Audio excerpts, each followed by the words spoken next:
बयस आसी 78 छुईला अंटा नई गला चम धुड़धुड़ हो गला तथापि से थकी जाई नहांती।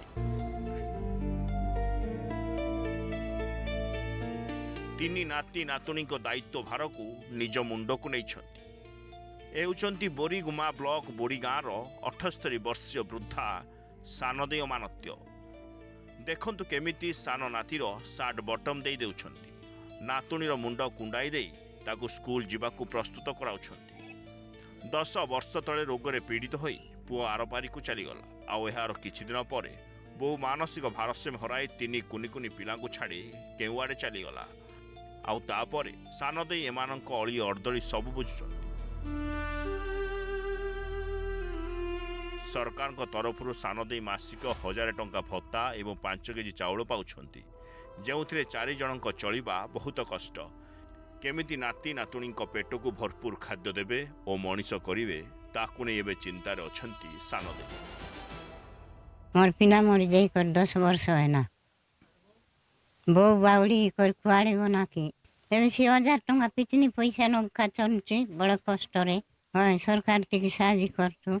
3 भाई मन के जेजे पोछंती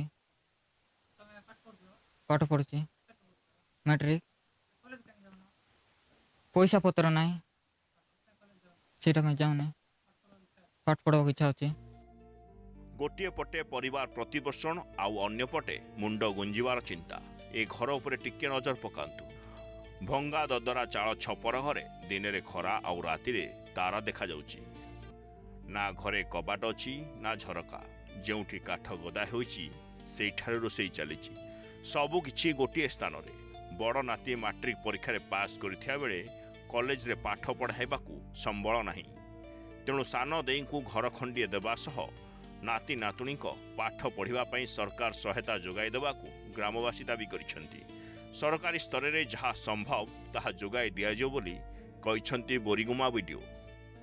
आमे सरकार को अनुरोध करछु इ निहाती गरीब परिवार को सरकार सहायता कौन हेले मिलू, घर टिके मिलू। आउ सी बुढ़ी माँ को पेंशन भी 3500 कले से फैमिली की तार चलता, नाती नातुणी धरी चलता।